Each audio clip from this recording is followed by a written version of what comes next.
Bien, entonces en el mercado financiero, cuando hablamos del mercado financiero, hablamos de una serie de conceptos, de ideas, de hechos económicos relacionados con el dinero. Hablamos del dinero en sí mismo, pero también hablamos del mercado de dinero, cómo funciona la oferta y la demanda de dinero, de instituciones, del sistema bancario, el papel de los bancos centrales, de la política monetaria, las decisiones del sector público en lo relativo al dinero, de los instrumentos con los que podemos hacer y también de las tendencias que han ido surgiendo y que han ido cambiando la realidad.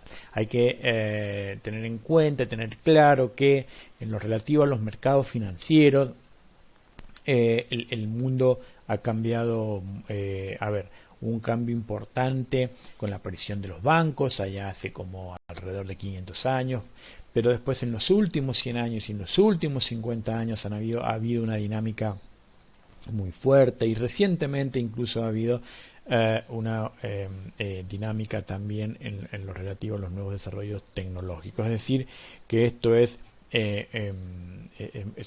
son mercados muy activos donde van apareciendo cosas para bien y para mal. Bien, entender el mapa conceptual, las distintas partes, más allá de que no es necesario ser un experto en cada uno, porque además es prácticamente imposible la suma total de instrumentos, de activos, de tipo, de tipología, es un universo en sí mismo, pero tener en claro en el funcionamiento y el mapa conceptual de los mercados financieros es esencial a la hora de encarar el estudio de la economía internacional, teniendo como objetivo entender el funcionamiento de los negocios internacionales. La economía real, aquellos bienes y servicios que nosotros queremos vender, tiene como contraparte la economía financiera, es decir, los mercados financieros, de una u otra manera. Ahora bien, sabemos nosotros que un mercado es toda institución social en los que los bienes y los servicios y además los factores productivos se intercambiaban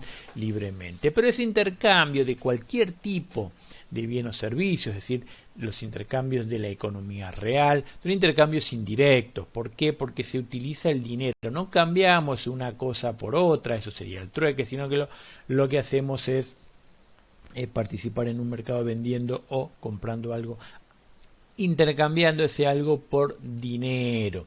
Esto permite entonces que existan los compradores y los vendedores. En el trueque no habían compradores y vendedores. La misma persona era a la vez comprador y vendedor.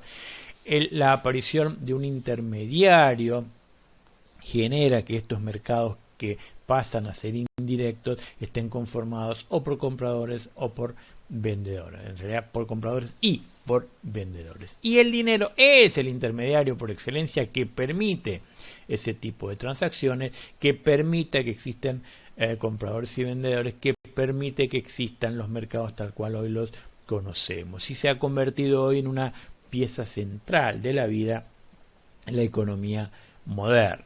Pero ese dinero y su relación con el valor de las cosas tiene una historia bastante rica.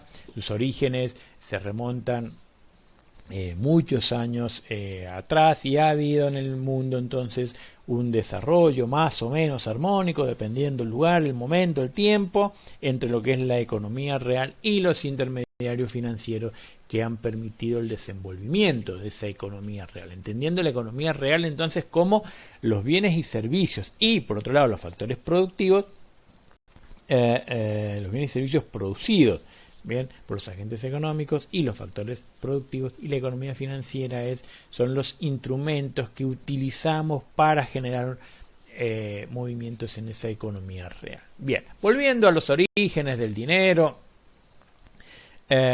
como instrumento, tenemos que al principio no existía el dinero, lo que teníamos era el trueque, entonces intercambiábamos una cosa por la otra con todas las dificultades que esto trae aparejado. Necesitamos que el que tiene lo que yo quiero necesite lo que yo tengo, la valoración de una cosa con la otra, la participación de la partición de las cantidades, etcétera. Entonces prontamente se vio la necesidad de, por un lado, la especialización, bien, que implicaba poder participar del trueque, y por otro lado, de la necesidad de contar con algo que me sirviera de intermediario y que no perdiera su valor y que otro agente económico lo tomara a cambio de otros bienes y servicios. Por lo tanto, se empezaron a buscar intermediarios y prontamente tomaron impulso la presencia de los metales rústicos, el oro, la plata y el bronce, junto con otros que no eran metales preciosos, como eran los granos, una vez desarrollada la agricultura con los pueblos sedentarios, el ganado, la sal, etcétera. Es decir, ¿por qué metales rústicos? Bueno, porque no se habían refinado, básicamente era un trozo de algunos de estos metales preciosos que eran demandados, que tenían uso, y bueno, al estado de arte en ese momento generaba que se utilizaran en el estado rústico en que se encontraba. Uno de los problemas que teníamos en ese entonces era la partición, la divisibilidad. Teníamos para calzar el valor que le dábamos a la cosa que queríamos comprar o vender con el valor que le dábamos al metal rústico. En ese caso, los granos, bien, producto de la agricultura, el ganado y la sal, que se usaba mucho en los tiempos antiguos para conservar la comida y algunos otros usos, sí tenían estas eh, características de ser aceptados, de ser valiosos y además de ser divisibles y de que duraban por lo menos un determinado tiempo. Si bien el tiempo de duración de estos otros era menor que los tiempos de duración de los metales rústicos, que básicamente no pierden sus propiedades, sí tenían en el corto plazo aceptación y sí en el corto plazo tenían posibilidades de ser usados como intermediario, básicamente porque eran valiosos, aceptados y divisibles. Después de ahí pasamos a lo que es la producción más finita, bien, de intermediarios para participar en esas compra y venta. Lo primero que hacemos es acuñar darle forma a los lingotes, bien, lingotes de oro, pero también de plata, de bronce, donde había alguien, en general la autoridad del lugar, que lo que decía era: bien, le vamos a dar forma, vamos a hacer una serie de lingotes que van a tener un tamaño, una medida, un peso predeterminado, y de esa manera habían diferentes medidas y empezó a ya no eran metales rústicos, sino que ya había un proceso industrial sobre ese metal para transformarlo en lo que después conocimos como moneda. El denario romano es uno de los primeros ejemplos que tenemos de la producción bueno, de metales en lingote. No era industrial, la industria todavía no existía, era, por supuesto que era artesanal, pero había un proceso de transformación antes de que ese lingote pudiera ser utilizado como medio de pago. Después pasamos de los lingotes a los metales en moneda. Acá lo que hacemos es vamos ganando en divisibilidad, vamos ganando, lo achicamos al metal que usamos como intermediario y lo podemos potenciar su uso. Bien, en sectores de la actual Turquía, en el siglo VII antes de Cristo, empiezan a aparecer las primeras monedas hechas en metal. Entonces acá teníamos monedas de oro, teníamos monedas de plata de distintos tamaños, y esos distintos tamaños tenían relación con distintos valores de esas monedas. Acá empiezan entonces a acuñarse las monedas monedas hechas de metales preciosos, y aquí empieza la producción, estamos hablando del siglo VII antes de Cristo, es decir, de Cristo hace más de 2700 años, empieza a aparecer la moneda más similar a la idea moderna que tenemos de dinero. Después de eso aparece el papel moneda mercancía, los primeros billetes. Bien, acá hay un cambio importante en que pasamos de monedas, bien, hechas de metales preciosos, a papel, a billete. Fíjense que esto se da, los primeros ejemplos que encontramos documentados en el siglo XI en Mongolia, el siglo XVII en Suecia. En España aparecen por primera vez los billetes en 1780. Es decir, que estamos hablando que pasaron desde la acuñación de las primeras monedas en metales preciosos, allá en 700 años antes de Cristo, al año 1100, donde aparecen los primeros, 1700, al año 1700, 1800, que en Europa se empieza de alguna manera a extender el uso de billetes. Es decir, que pasan más de,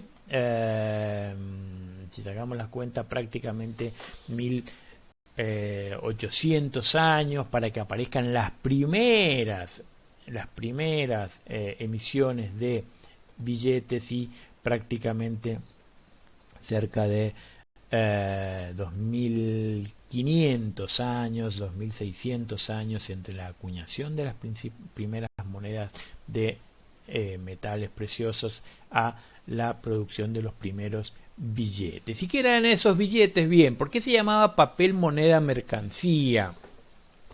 Bueno, acá tienen un papel importante en los orfebres, en la Edad Media, en Europa, porque el intermediario seguía siendo el metal precioso en forma de lingote, en forma de moneda. Tenían algunos problemas, que básicamente era la transportación y la seguridad de esos metales preciosos, y lo que sucede es, bueno, una serie de circunstancias que tienen que ver con los desarrollos de la economía del momento. Los orfebres, que eran los que manejaban el oro, los que manejaban los metales preciosos para hacer productos, tenían entonces mayores condiciones de seguridad. Básicamente tenían cajas fuertes donde guardaban esos metales preciosos, y ese es el origen tanto del billete, es decir, del papel moneda, lo que conocemos hoy como billete, como del sistema bancario, porque lo que hacen es empezar a ofrecer los servicios de guarda de esos lingotes, de esas monedas, esos metales preciosos. Y cuando habían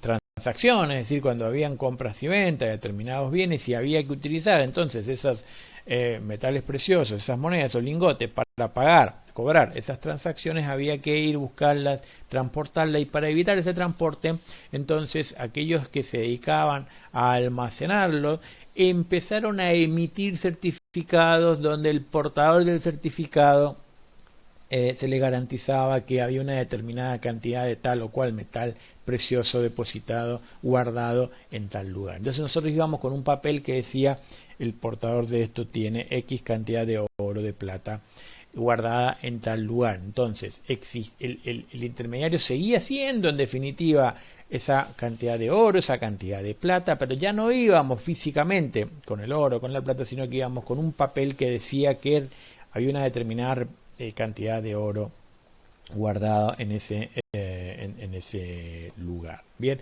ese es el origen de los billetes, y eso es lo que se denominaba papel moneda mercancía, porque era papel que representaba una moneda mercancía. En definitiva, había una relación entre el metal precioso, seguía siendo el subyacente una determinada cantidad de un metal precioso, que para no transportarlo llevábamos el papel que le daba titularidad.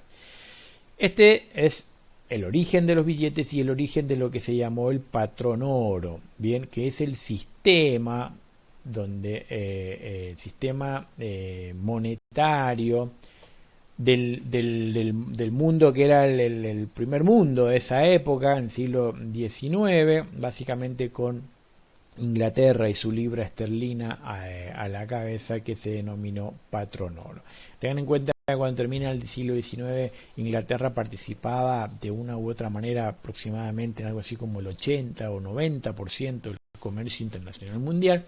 La presencia de la libra esterlina entonces estaba extendida en todo el sistema de intercambio de comercio internacional, era la principal moneda del mundo y había existido un sistema de patrón oro. ¿Qué significaba el sistema de patrón oro? Bueno, algo muy parecido a esto que decíamos acá, el papel moneda de mercancía, nada más que acá ya el Estado había tomado un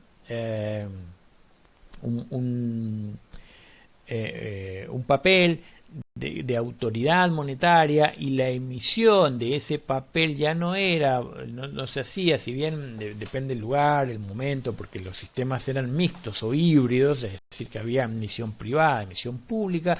El Estado toma a su resguardo la cuestión de la cuestión monetaria, la cuestión de la emisión monetaria, y el patrón oro lo que indicaba era que se emitían billetes y ese billete era convertible en una determinada cantidad de oro, que era lo que decía, lo que tenía escrito ese papel. Entonces, el equivalente en ese momento de lo que hoy conocemos como los bancos centrales se obligaban a cambiar por oro, por una determinada cantidad de oro, determinados valores de billetes. Entonces, el dinero en ese momento, si bien teníamos papeles en las manos, es decir, billetes, esos billetes eran convertibles en determinadas cantidades de oro. Cada vez que hubo una crisis, con Inglaterra como protagonista principal de la crisis, y siendo Inglaterra el protagonista principal del comercio internacional, habían problemas en este sistema patrón oro, porque lo que se hacía era, bueno, emitir mayor cantidad de billetes que el oro que realmente estaba guardado. Entonces fueron cambiando las paridades de ese patrón oro, ¿no? Pero siempre se entendía en la salida de las crisis a volver y a trabajar en ese patrón oro. Esto duró el siglo XIX, sobre todo la segunda mitad del siglo XIX y principios del siglo XX. Las sucesivas crisis y las guerras mundiales pusieron fin a este sistema.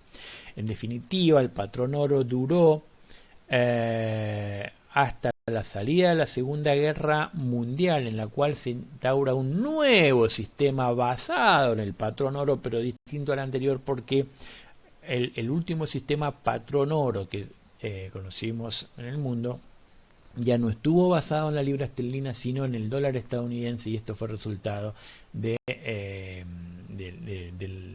fin de la Segunda Guerra Mundial y de cómo había quedado el mundo dividido, partido entre ganadores y perdedores de la Segunda Guerra Mundial. Inglaterra definitivamente pierde su predominancia tanto en el comercio internacional como en el sistema monetario internacional. El último patrón oro se estableció en lo que fue en la conferencia de Bretton Woods, 1944, previendo el mundo después de la Segunda Guerra Mundial, y el dólar ahí toma el lugar de la primera moneda internacional, desplazando a la libra esterlina. Y esto duró hasta la década del 70, al principio de la década del 70, donde la crisis del petróleo y sucesivas crisis pusieron fin unilateralmente por parte de los Estados Unidos al sistema patrón oro. Bien, después tenemos en la historia y en el siglo XX conocemos lo que se llama el dinero fiduciario. El dinero fiduciario es el dinero que conocemos hoy. Los billetes que conocemos hoy en nuestro país y en la gran mayoría de países del mundo no son convertibles por ningún tipo de metal precioso. Bien, en ningún lado del mundo el dinero, casi ningún lado del mundo, está respaldado por ninguna cantidad de oro. No vamos a ningún banco a decir, me tomé este billete, deme la cantidad de oro. Eso ya no existe más. Eso era el patrón oro y eso no existe.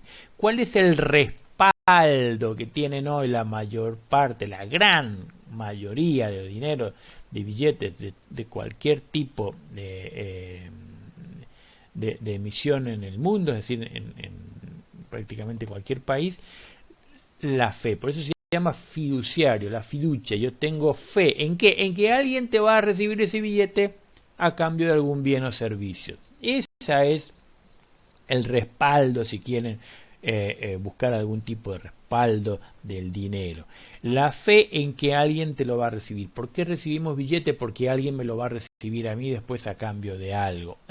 Ese es el dinero que hoy existe en el mundo. Ya no se acuñan metales preciosos, no se acumula oro para emitir dinero, sino que los estados, los bancos centrales, las autoridades monetarias, las autoridades de gobierno emiten dinero y cuidan, después tratan de que las variables macroeconómicas y el comercio y qué sé yo, generen confianza en la gente en que ese dinero va a ser recibido. Entonces, ¿qué tiene que quedar claro? Que hoy que el sistema patronal ya no existe, que el papel moneda mercancía ya no existe y que hoy lo que hacemos es confiar.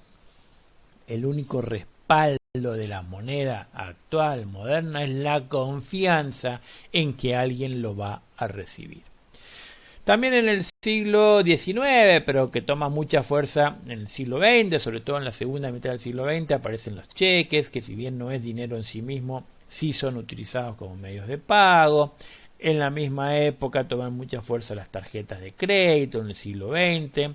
Esto se hace muy fuerte y se extiende su uso segunda mitad del siglo XX. En Argentina, los últimos 10 años del siglo XX se popularizaron en gran parte las tarjetas de crédito, también son medios de pagos y los últimos el desarrollo nos han llevado a la presencia de las criptomonedas, las virtual coins, las monedas virtuales. El siglo XXI trajo consigo la aparición en la segunda década del siglo XXI, si bien la primera moneda virtual, el Bitcoin, es del 2009, digamos, el hecho de que todos empiece a ser conocida por mucha gente, no por todos, pero sí por mucha gente, después de 10 años de desarrollo de la segunda década del siglo XXI, en el inicio de la tercera década, es decir, en el año 2020-2021, toman mayor popularidad, si bien muchos ya desde el 2012, 2013, 2015 en adelante empiezan a prestarle atención a este nuevo mundo de criptomonedas, de monedas virtuales, donde el Bitcoin ha sido y es hasta el momento la estrella. Bien, esto es en muy resumidas cuentas, hay mucho para ver, para investigar, para estudiar acá, la historia del dinero como intermediario. Bueno, ahora bien, cuando nosotros hablamos del sistema financiero, está bien, el punto de partida es el dinero, pero eso llevó al desarrollo de un sistema muy grande. Es una de las durante la segunda mitad del siglo XX fue uno de los sectores de la economía más poderosos y se desarrollaron muchas instituciones financieras. Básicamente una institución financiera, si bien hay de muchos tipos, y tenemos también mucho para ver, investigar y estudiar acá. Básicamente podemos decir que una institución financiera es un intermediario que canaliza los ahorros de los individuos, de las empresas y de los gobiernos hacia préstamos o inversiones. Es decir, básicamente cuando hablamos de instituciones financieras, aquí la estrella es el ahorro, es decir, la capacidad de compra que los agentes económicos no utilizan justamente para comprar, ni para consumir, ni para invertir, sino que lo guardan por una promesa de mayor consumo a futuro. Y por otro lado, hay otros agentes económicos, empresas o gobiernos que necesitan dinero en este momento. Entonces, ¿qué hacen? Piden prestado esos ahorros a los agentes económicos que los tienen y con una promesa de devolución en el futuro. Las instituciones financieras lo que hace es unir estas dos puntas, la disponibilidad de ahorro por un lado y la necesidad de dinero por otro. Bien, entonces hay alguien que necesita dinero porque tiene una idea, porque tiene un proyecto, porque lo quiere llevar a cabo, y hay alguien que tiene dinero porque lo ha ahorrado. Las instituciones financieras son intermediarios que que unen estas dos puntas, las necesidades de financiación y la financiación basada en ahorros de otros agentes económicos. Y acá tenemos una gran variedad de jugadores, los bancos comerciales, los bancos de inversión, las asociaciones de ahorro y préstamos, las cooperativas de crédito, las empresas de seguro, los fondos de inversión, los fondos de pensiones o de jubilaciones, los brokers, aquellos que hoy son grandes plataformas que nos permiten comprar y vender acciones. Ojo que hasta no hace mucho tiempo no comprábamos por plataforma, había que ir al banco físicamente con un papelito y le decías qué acciones querías comprar. Bueno, hoy los brokers también se han adentrado mucho en el mundo digital, pero la presencia de los brokers viene de hace mucho tiempo. Esto tiene la crisis del 29 fue una crisis de 1929, la caída de la bolsa, y ahí la presencia de los brokers era quizás no en todo el mundo, pero en Estados Unidos, básicamente, que fue el origen de la crisis, era muy conocida y extendida. La primera crisis, una de las primeras crisis documentadas, no fue la primera, pero financiera, como fue la de los tulipanes en 1600 y tanto, allá en Holanda, también tuvo que ver con la presencia de casas de bolsas de valores. Entonces también habían brokers ahí. Bien, más nuevos son los sistemas de crowdfunding, donde alguien que tiene un proyecto puede generar un pedido directo a muchos minoristas que financian su proyecto. Y también hay una gran presencia de reguladores. Pensemos no solo en los bancos centrales, también está, para hablar de nuestro país, la Comisión Nacional de Valores. Hay una serie de instituciones que regulan la presencia y el funcionamiento de todos estos jugadores, que en definitiva son instituciones financieras que de alguna u otra manera forman parte de este ecosistema en el que se canalizan ahorros de los agentes económicos para utilizar ese dinero para ser utilizado ese dinero por otros agentes económicos. Bien, y los mercados financieros básicamente son foros, son instituciones sociales en los que los proveedores de fondos de dinero y los solicitantes de dinero realizan negocios directamente, es decir, podemos no ir a un intermediario, sino ir directamente a juntar las dos partes, pero en ese mercado, por supuesto, regulado. También puede haber toda una cuestión en negro, no regulada y demás, pero eso está por fuera de la norma, de la ley.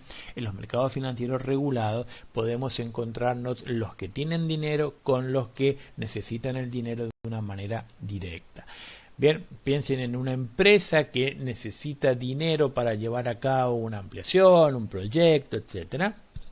Y acá hay distintas maneras. Podemos hacer una colocación privada de fondos, llamo a mis amigos, qué sé yo, digo, mira, tenemos acá, hacemos un contrato, me financian, nosotros llevamos a cabo nuestra empresa. Una oferta pública es cuando son las famosas salidas a bolsa, en la bolsa de valores de Nueva York, en Wall Street, o en la bolsa de valores de Nueva York, que es el Nasdaq, la tecnológica, o en la bolsa de valores de Buenos Aires, o en la de San Pablo, o en la de Milán, o en cualquier bolsa de valores del mundo. Las empresas, cumpliendo una serie de requisitos del lugar, pueden hacer lo que se llama una initial public offer, una oferta pública inicial, es decir, salir a bolsa, que es listar sus acciones en bolsa. Toman una determinada cantidad de sus acciones, supongamos tenemos una empresa en Mendoza, tomamos una determinada cantidad de acciones, vamos a la Bolsa de Valores de Buenos Aires y decimos, bien, yo quiero vender a inversores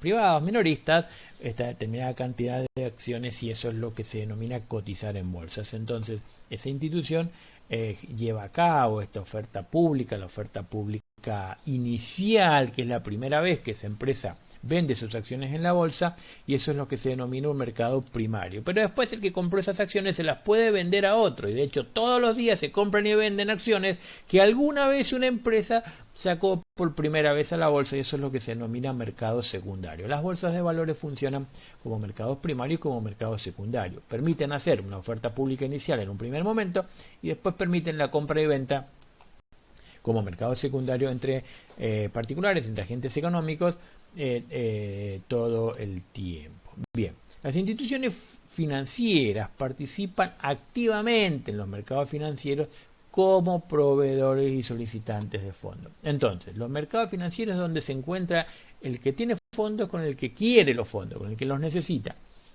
Y las instituciones financieras son todas aquellas instituciones que participan de alguna u otra manera en ese proceso en el que se encuentra el que tiene dinero con el que lo necesita.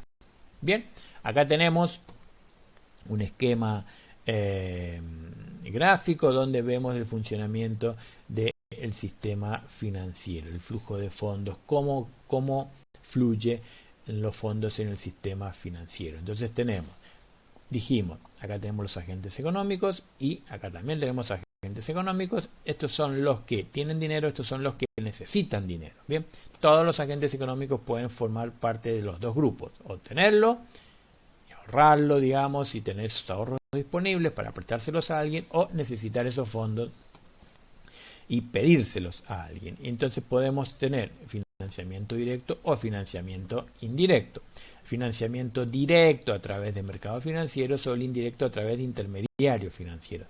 Estos mercados financieros, si bien el financiamiento es directo, no deja de tener injerencia también algunas instituciones financieras. Ojo, no significa que no haya nada, están los reguladores, está todo, hay una gran serie de normas y de cuestiones a tener en cuenta, pero hay una distinción entre financiamiento directo, como es que una empresa salga a la bolsa, con el financiamiento indirecto, como es que una empresa pida un préstamo. Bien, entonces los flujos de fondos, y fíjense que los intermediarios financieros entonces también participan en estos mercados financieros en el que el financiamiento va a ser directo. Esto que acá lo tenemos en un esquema gráfico bastante simple, tomó una un esquema muy complejo en el mundo, sobre todo en la segunda mitad del siglo XX. Acá tenemos lo mismo, pero más completo, donde lo que hemos hecho es desagregar. Fíjense, acá tenemos los mercados de bienes y servicios, los mercados de factores, y sobre esos mercados de factores y esos mercados de bienes y servicios, cuando nosotros estudiamos el flujo circular de la renta, bien, es decir, la compraventa de bienes y servicios o de mercados o de factores productivos, la contraparte que son financieras en esos mercados reales incluye entonces que haya una dinámica en la que participan los mercados que acabamos de nombrar, los agentes económicos que forman parte de uno u otro mercado, en uno u otro lado de esos mercados, y el mercado financiero como gran intermediario en todo ese flujo de la renta. Entonces, en realidad esto es el funcionamiento de una economía moderna donde tenemos multiplicidad de agentes económicos del país, de fuera de los países. La economía internacional está formada por agentes económicos de los diferentes países con diferentes intereses que forman parte de diferentes mercados, y esos mercados, todos esos mercados tienen como contraparte los mercados reales, los mercados financieros, y esos mercados financieros tienen una multiplicidad de jugadores que intervienen en ese flujo de la renta, y mientras mayor el proceso económico, mayor todo el flujo de dinero que gira alrededor del funcionamiento de una economía. En la segunda mitad del siglo XX y en la y en el siglo XXI los mercados financieros, que llevamos al siglo XXI, los mercados financieros tomaron un papel cada vez más grande. Es decir, que en sí mismos no es que son solo un apoyo de los mercados reales, sino que se convirtieron en sí mismos en una industria que llevó, entre otras cosas, a la crisis financiera global que inició en el 2008 y que tuvo repercusiones muy, muy importantes. En la crisis de la pandemia también los mercados financieros se detuvieron un papel muy, muy importante. Esto se ha ido potenciando, aumentando su participación en estos flujos, y lo que han cambiado son la forma, las tecnologías, los modos de relacionarse, pero los mercados financieros no han dejado de crecer en desde que inventamos el dinero hace ya miles de años a hoy, con los últimos desarrollos tecnológicos de las monedas virtuales, de las finanzas descentralizadas, etcétera, no ha dejado de crecer y ha tomado una preponderancia muy, muy importante en el sistema económico internacional.